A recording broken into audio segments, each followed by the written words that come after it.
They called her the toxic lady, but back in February 1994, she was just another patient wheeled into the ER at Riverside General Hospital, or at least that's what everyone thought. Her name was Gloria Ramirez. And the second she hit that emergency room, everything started going sideways.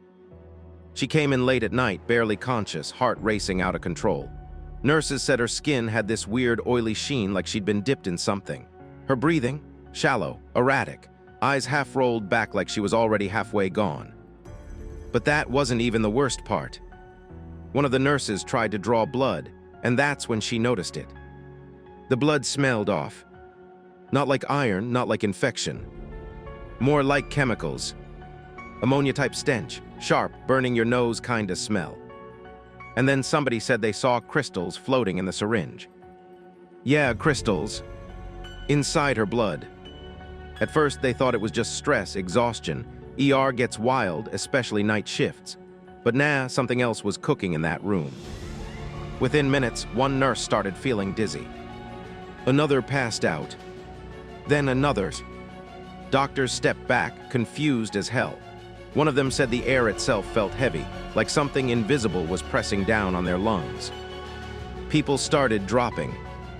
I'm talking trained medical staff, folks who deal with trauma every single day, hitting the floor like dominoes.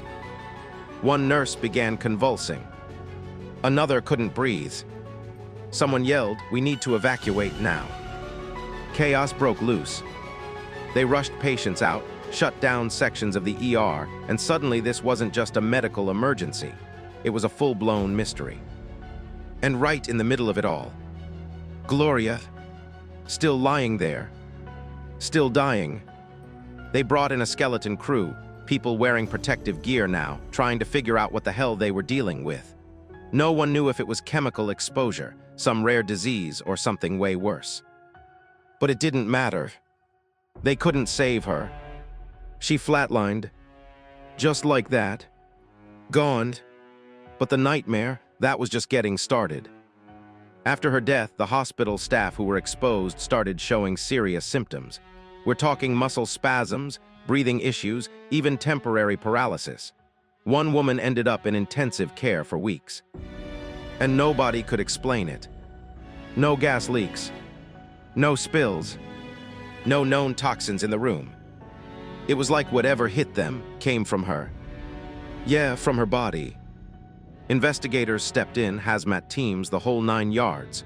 They sealed off the area, tested everything, air, equipment, even the walls. Nothing. Clean. Like it never happened. But the people who collapsed, that was real. Too real. So they dug deeper. And that's when theories started flying. One of the wildest explanations came from scientists who thought Gloria might have had a buildup of dimethyl sulfoxide, DMSO, in her system. It's this chemical some folks use for pain relief, kinda sketchy, not fully approved back then.